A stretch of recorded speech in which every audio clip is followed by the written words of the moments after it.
Nung na-heart attack ako last February 2018, sobrang laki nung kailangan naming bayaran. Meron kasi kaming situation sa family na late lang namin nalaman na yung isang bata pala kailangan pumasok sa special school. So, summer na yon and malapit na mag-start yung classes. So, napilitan kaming maghanap ng school na special para sa kanya. Syempre, hindi mo naman ini-expect na ganun pala kamahal yung tuition nun. So, kailangan namin maghanap ng malaking halaga para ma-enroll siya. So, late last year, na-aksidente yung anak ko. And mag-i-exceed ako sa HMO nung company. During that time, kailangan ko ayusin and everything. Pero kailangan ko nang ilabas yung anak ko. So, of course, pag may pamilya talaga tayo, lagi tayo nangangailangan ng pera. So, yung time na yun, kasi pregnant ako, so, manganganak ako ng December.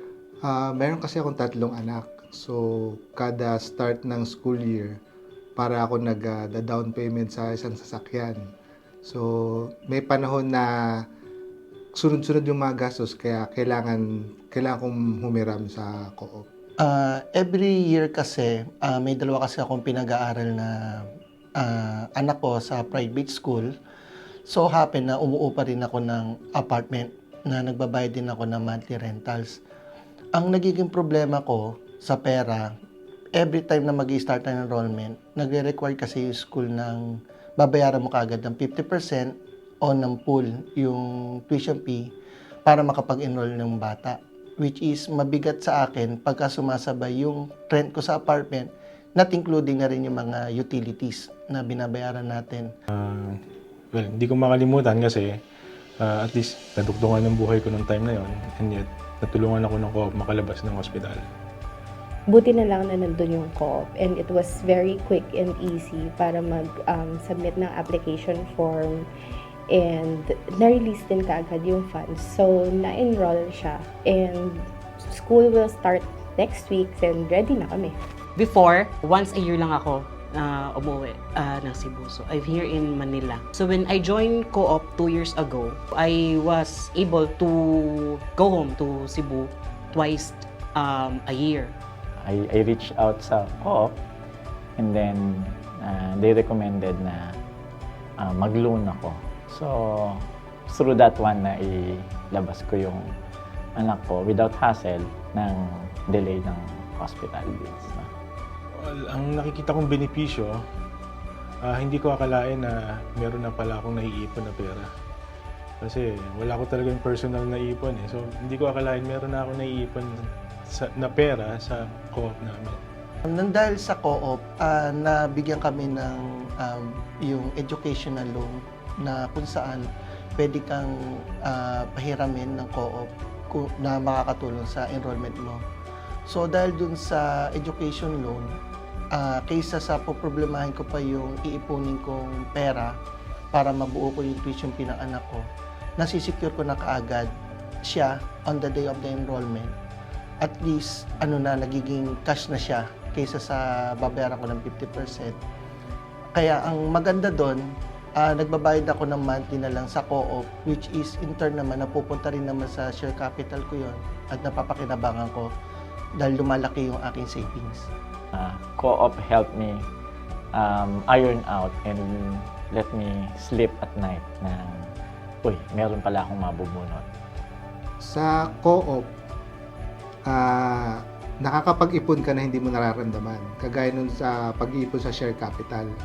So, with the share capital, hindi mo alam na marami ka na palang naiipon. Plus, kung umuutang ka pa, nagkakaroon ng retention fund na napupunta rin sa share capital mo. Aside from the convenience of being able to get funds easily and quickly, na-appreciate ko yung mga meetings, yung mga GAs, yung mga events. And it's an opportunity kasi to meet new people, especially if you work like where I used to work before na paggabi, you don't really get to see or interact with a lot of other people na could have been your colleagues, could have been your friends. So this is a good opportunity for me to make new friends as well. In co-op, this is a community, that help each other, understand each other in all genders.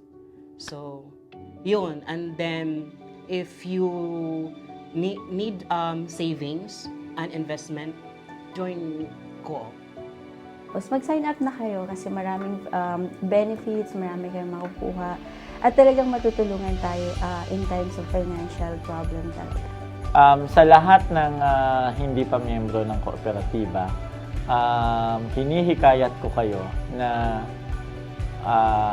sumali sa kooperatiba dahil maganda ang adhikain nito.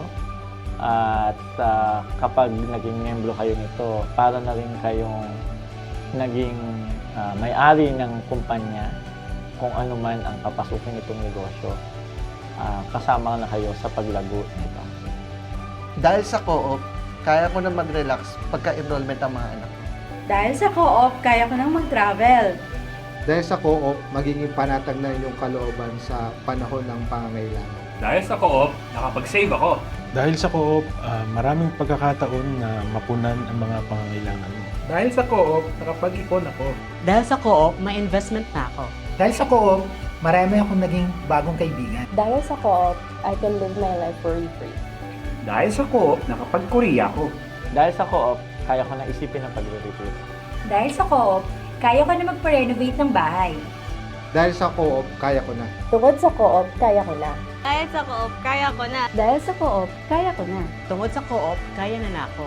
Dahil sa co-op, kaya ko. Dahil sa co-op, kaya ko na. Dahil sa co-op, kaya mo na.